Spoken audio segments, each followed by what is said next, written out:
Good morning, beautiful people. It is great to be with you all. I hope that you're all doing well today. One quick announcement. April 4th and 5th, we'll have a leadership seminar here with Bob Turner. If you remember that name, it's because you've seen him before last year for Sermon Share. But Bob Turner goes around the country talking in terms of leadership.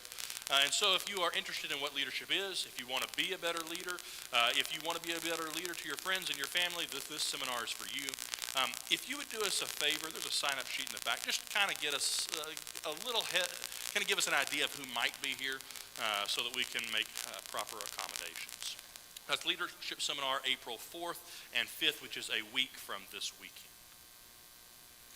Let's read our text today. James chapter 5, verses 7 through 9. Let's read it together. Be patient, therefore, brothers, until the coming of the Lord. See how the farmer waits for the precious fruit of the earth, being patient about it until it receives the early and the late rains. You also be patient. Establish your hearts, for the coming of the Lord is at hand. Do not grumble against one another, brothers, so that you may not be judged. Behold, the judge is standing at the door.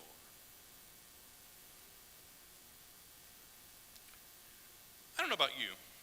I hate waiting. In fact, I really abhor waiting. So much so that at amusement parks, I have a rule. I won't wait in line for more than 45 minutes because whatever ride it is isn't worth it. No more than 45 minutes. I hate waiting with every ounce of my being. I remember as a kid despising waiting. Nobody likes to sit there and twiddle your thumbs, and there's something about being a kid. I know now whenever I tell my kids that we're going to leave in 5 minutes, to me that's going to happen in about like that. But for my kids, it seems like this eternity. And I remember as a kid feeling like waiting took forever. And it still kind of feels that way today as an adult, which is one of the reasons I despise the doctor's office. I realize that they're to help, but man, it's a long time to wait for their help. And so I've learned that it's important to bring something with me because I don't want to be sitting there twiddling my thumbs and feeling like I'm wasting my life away. And so I've learned to bring a book or a magazine or stick in Audible or something along those lines so that it's a little easier to make it through the waiting. And I suspect that if we went around the room today, many of you would espouse some of the same abhorrence with waiting.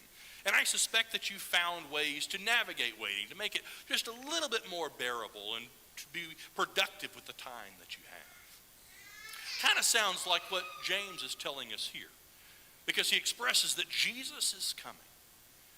That Jesus is coming, that we should be prepared, that we should be ready, that we should be excited, that Jesus is coming, but we're going to have to wait. And the challenge with waiting for Jesus is nobody knows the day or the hour. Have you noticed how when you know how long it's going to be, when you've been to a place before and you know that it's just 2 more blocks that direction, it seems to go by quick? But if you've never been to a place before and you're driving, it seems to take forever to get there? Well, it's because you've never been there before. You don't know when exactly the end is. We haven't been told when the end is. Jesus might come back later today. He might come back in the middle of this sermon. It might be 50 years from now. It might be 1,000 years from now. We don't know. We haven't been told. We just have been told that he's coming, which means that we have to wait. And James tells us to wait patiently, to wait well, if you will. In fact, he goes on to give us some examples of individuals who waited well. Individuals like Job and Elijah and what was read for us this morning who waited well. We've talked before about how James is a practical gospel. Well, James is a practical letter, I should say. He doesn't just introduce a concept. He wants to give us practical ways to go about fulfilling that idea and that concept. And in fact, the rest of the letter of James, here in chapter 5, the rest of it from this point on, focuses on how we might very well wait. It gives practical examples of how we might wait. That we're to wait by praying. That we're to wait well by making sure we are careful with our speech, to let your yes be yes, to let your no be no. That we're to wait well by being with one another and to call one another and spend time with one another. And he elaborates on how we might wait well. But James is practical. And in this case, he doesn't just tell us how we can wait well. He also gives some examples of how not to spend our time waiting. How we are not to wait for the coming of Jesus. And that's the text we're going to focus on today. James chapter 5, verses 1 through 6. If you want to go ahead and be turning there. But before you do, I wonder, how many Bibles do we have? How many Bibles are there? What a fantastic sight. James chapter 5, verses 1 through 6. And James is going to focus in on how we shouldn't wait for the coming of Jesus. Now, on the outset, I want to make it be known that this is a hard text. For those of you who are already there and are beginning to scan it, you've already realized it's a hard text. As one individual said, it kind of comes across as the repetitive rings of a hammer, as though James says one thing that's hard and then comes right around with another thing that's hard, another thing that's hard, and it just kind of reads as though this hammer keeps striking one thing after another. You're also going to notice that it's addressed to the rich. And as we read through this, there's a high probability that at least one or two of you are going to have a thought. And that thought's going to go like this. This is to the rich, but I'm broke. Well, yes, it's addressed to the rich. But as we're going to see, there are implications for all of us within this particular text. James chapter 5, verses 1 through 6. Come now, you rich, weep and howl for the miseries that are coming upon you. Your riches have rotted, and your garments are moth-eaten. Your gold and silver have corroded, and their corrosion will be evidence against you, and will eat your flesh like fire. You have laid up treasure in the last days. Behold, the wages of the laborers who mowed your fields, which you have kept back by fraud, are crying out against you. And the cries of the harvesters have reached the ears of the Lord of hosts. You have lived on the earth in luxury and self-indulgence. You have fattened your hearts in a day of slaughter. You have condemned and murdered the righteous person. He does not resist you. I told you it was a hard text. Almost brutally hard. What a bleak outlook on the idea of rich. I want to be clear, James is not saying that having any money or simply having a lot of money is necessarily bad. And in fact, throughout the Bible, we see that wealth in and of itself is neither good nor bad, and we see very godly individuals who are wealthy. We know Job, who is quite wealthy. We know Abraham, who's called the friend of God, who is quite wealthy. There's nothing wrong in and of itself with wealth. What James seems to be focusing on are those who have put a misplaced level of trust in wealth. Did you notice how some of the phrases that James used sounded just a little bit familiar? Like the idea of your garments are moth-eaten, gold and silver are corroded. And then that phrase in the end of verse 3, you have laid up treasure in the last days. Have you heard that phrase before? Lay up treasure or store treasure? You remember where it was found? Well, it's in Matthew chapter 6, that we are to store up treasure. But Jesus says to not store up treasure on earth where moth and rust destroy and where thieves break in and steal, but rather to store up treasure in heaven. And Jesus goes on to talk about that we can serve only one master, that we can't serve two. We can either serve God or we can serve money, and that we have to choose between the two. There's nothing inherently wrong with money. What James here is addressing are those who have elevated money to a place it was never intended to be, that is, that it has become God. That it has become the sole treasure. For as Jesus said, where our treasure is, there our heart will be also. So what James is critiquing here is not just simply having money, is not simply having wealth, but rather is worshiping wealth with all of our being and essentially making it our God. What James expresses here is that is how we are not to wait for the coming of the Lord, by placing our trust in riches, by placing our trust in wealth. I want us to ask a few questions. For James seems to point out a couple ways, a couple signs that we might very well have misplaced trust. And he seems to implore us to evaluate our lives and ask the question, do these signs apply to us? Do we have misplaced trust, or is our trust in our God? First thing James expresses is that one sign that we might have placed our trust poorly and placed it in money is if we obtain it wrongly. I want us to read verses 4 through 6. She's not happy about it either. That's how I felt reading that text up here, by the way. Behold, the wages of the laborers who mowed your field, which you kept back by fraud, are crying out against you, and the cries of the harvesters have reached the ears of the Lord of hosts. You have lived on the earth in luxury and self-indulgence. You have fattened your hearts in a day of slaughter. You have condemned and murdered the righteous person. He does not resist you. Notice especially there in verse 4. Behold, the wages of the laborers who mowed your fields, which you kept back by fraud, are crying out against you. And the cries of the harvesters have reached the ears of the Lord of hosts. In ancient times, people didn't get paid monthly or bi-weekly or even weekly. They got paid on a daily basis. We see this in Jesus' parable with regards to the laborers in your vineyard. You might remember the parable. Man goes out, hires people to work in his vineyard at the beginning of the day, and they go and they work, agreeing to work for a full day's wage. Again, the man comes back because he needs more laborers, and throughout the day, he keeps coming back at a different point in time, and everyone agrees to work for a single day's pay. And at the end of that parable, all of the workers assemble to receive their day's pay. It's an illustration of what the payday looked like in the ancient world. That payday wasn't just every so often throughout the payday came, paying what was owed, held it back.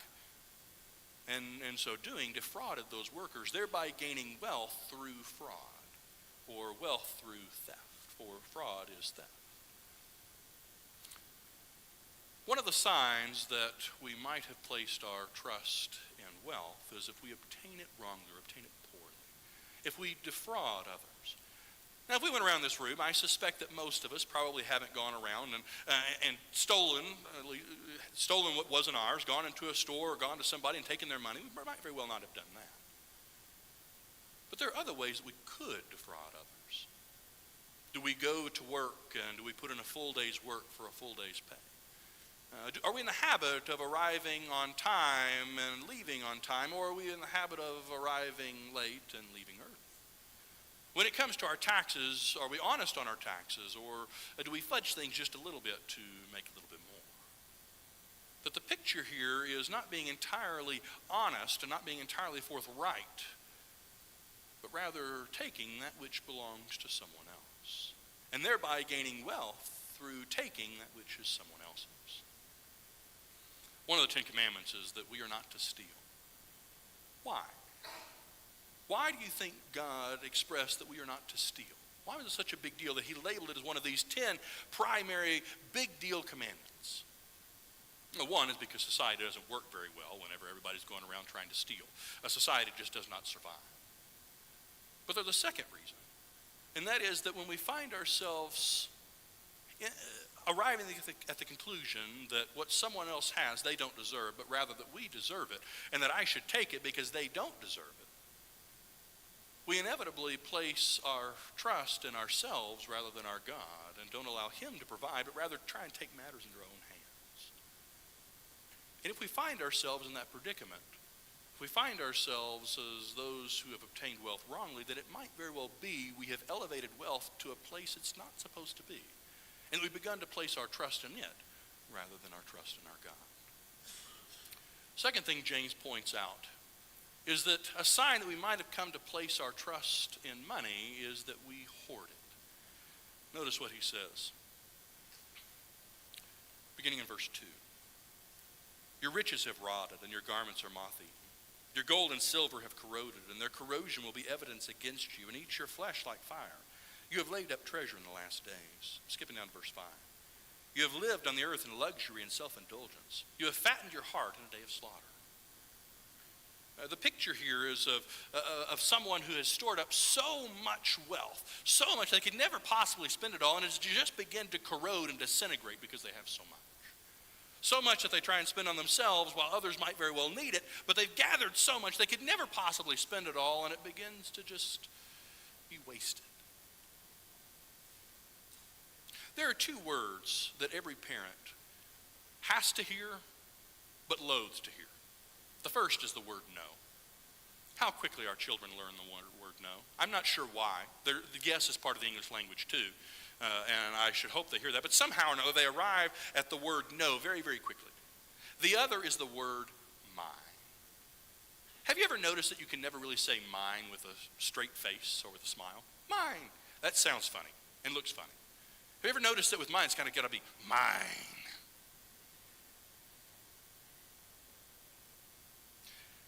At times, I hear my children utter that word, mine. It's mine. Give it back. It's mine. And I go in, and I realize children will be children. I realize it's part of growing up. I realize it's part of living. And I realize that everybody should be able to express what they feel and what they think. I realize all that. But when I hear those words, it's mine, give it back, it kind of grates on me just a little bit. And I go in, and I separate and try and figure out, okay, who took what and who did what. And in the back of my mind, I'm thinking, I got these toys to be a blessing. I wanted you guys to be able to enjoy them and enjoy life. I wanted you to be able to enjoy them together and share them together and enrich your lives together, and instead it's created chaos. And as I think that, there's another little voice in the back of my mind and asks the question, I wonder if God feels the same way. As we store up things, as we hold on to things, as we garner things and know mine, I wonder if he feels the same way. That I gave you these blessings to enrich your life. I gave you these blessings so that you might share them and enrich the lives of others. It was meant to be a blessing, and somehow it's become something that's not. Now, to be clear, James is not condemning saving. He's not condemning being a good steward, for we are to be good stewards. Jesus told the parable of the talents, of being careful with that which we have and making sure to use it appropriately, recognizing that it's not ours, but that rather that it's God's, and that we are to handle it the way he would want us to, that we're to be good stewards of what we've been given. Doesn't mean going and wasting it. No, there's nothing wrong with being frugal. Which leads to the question then, what is the difference between saving and hoarding? Because they sound pretty similar. They both involve storing something away. They both involve holding on to something. They both involve times when we choose to spend and times when we choose not to spend. So what is the difference between the two? Hoarding is the inability to let go. Those who might find themselves struggling with hoarding struggle to let go of that which they have because they feel a mental and sometimes a physical response to the idea of even letting go of that which they have. And they feel, I just can't. As opposed to saving, which is setting stuff aside and being frugal and being careful about when we spend and when we not. But there's not this reaction, I just can't. And if we find ourselves in a place where I just can't bear to part with it, and we feel such anxiety and feel such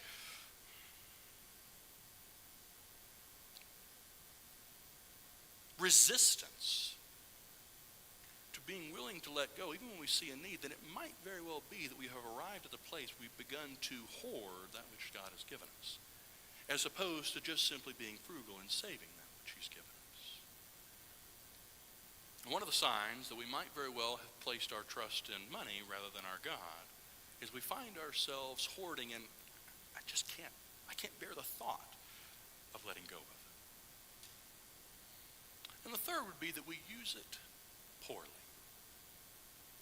Let's look again at our text in James 5. I know it says verse 5, but it should say verse 6. But for the sake of context, we'll begin in verse 5.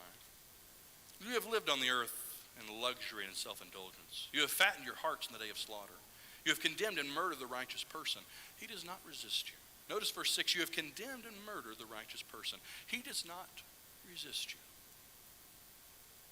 Now that brings up a question. Why did that person not resist? If someone comes to murder you, I hope you resist. If someone comes to steal from you, I hope you resist. So why did this person not? Because they couldn't. That those who are wealthy were using their wealth and influence to smush the small man and make it to where he couldn't possibly respond. The world hadn't changed all that much. Those who have a lot of wealth often try and use that wealth to keep the other person down so that they couldn't possibly fight back. Pretty similar. Used it poorly. How do we use that which we've been given? Now, to be clear, there's nothing wrong with going and enjoying what God has blessed us with. Ecclesiastes expresses that one of the joys of life that God has given us blessings and that we should be able to use them. But the question we have to ask ourselves is, do we only use that which we've been given on ourselves and for ourselves? And how do we use that which we've been given? Do we use it for the kingdom of God, or does it work against the kingdom of God? For one of the signs that we may very well have come to put our trust in money as opposed to our trust in God is that we use our wealth poorly. That is, that we use it entirely for ourselves. Now, remember I said that this text doesn't just apply to those who feel like they have a lot of money. 1 Timothy chapter 6. But those who desire to be rich fall into temptation, into a snare, into many senseless and harmful desires that plunge people into ruin and destruction. For the love of money is a root of all kinds of evil. It is through this craving that some have wandered away from the faith and pierced themselves with many pangs. Notice that, but those who desire to be rich. That whether money has become something we place our trust in or not is not a matter of how big our wallet is. It's less about our wallet and more about our heart and our desire. For here, Timothy expresses that those who desire to be rich could fall into the same category as those who we might label as rich. That it's not about how much money we have in our wallet or our bank account, but rather the desires in the heart that we have. For those who desire to be rich may very well have made money their God, because they might try to obtain it wrongly. They might be trying to hoard it. They might be trying to use it poorly, even if they don't have much of it. It's less about the size of our bank account and more about our heart and our intention behind what we were doing.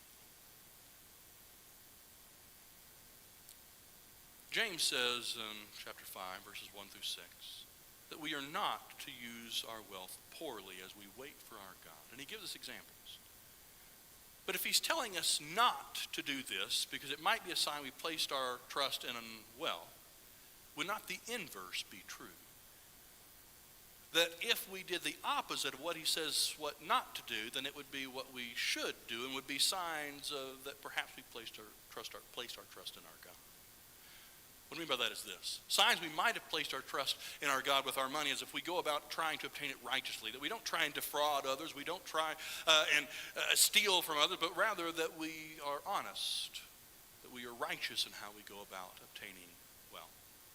That we put in a full day's work for a full day's pay, that we don't cheat on our taxes, that we obtain it rightly.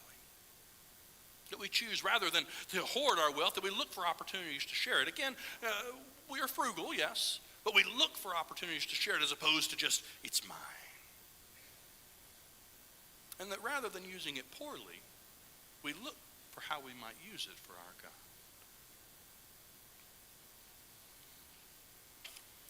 I want you to notice James 5, verse 3.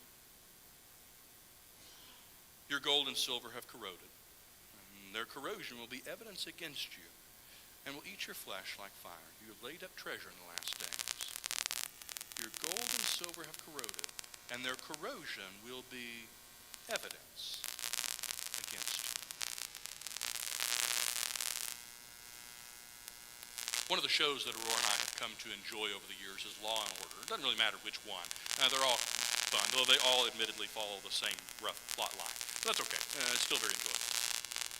At some point during the show makes its way towards a courtroom as it tries to resolve what has taken place. And there's this court battle between the defending attorneys and between prosecuting attorneys. And at some point during the episode, a few witnesses are called, a few key important witnesses to decide the fate of this particular individual.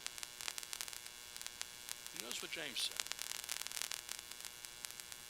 That on the last day, when we stand before our God, that God will call witnesses, one of which will be our pocketbook. And the question is, what will our pocketbook say about how we have lived our lives? How will it say about where we have put our trust in our God? Or will it say we put our trust in our God? What will it say about where our trust has been placed? Will it acquit us and express that we have used our wealth well, that we might benefit the kingdom of God? Or will it accuse us of having not used it well, but rather used it for ourselves? We have this great opportunity this great opportunity to show our faith through how we utilize the resources that we've been given. We use that phrase where we put our money where our mouth is. That is, there's a tendency that how we utilize our resources tends to say something about about how much we truly care about something. We have this opportunity to show our faith through our God by how we use the resources that He has blessed us with. We have the opportunity to allow our money to speak, not only now, but even when we stand before our God. Perhaps you're here today, and you want to begin a relationship with the one who loves you most, the one who sacrificed everything that you might have a relationship with Him. And there's nothing that would excite us more than to help you begin that relationship, which starts at baptism. Or perhaps you're here today and you haven't been living the way that you want to live and you want to make a change. If there's any way we can assist you, you can come up here. There'll be somebody in the back who'll pray with you. But if there's anything we can do for you, won't you come as together we stand and sing.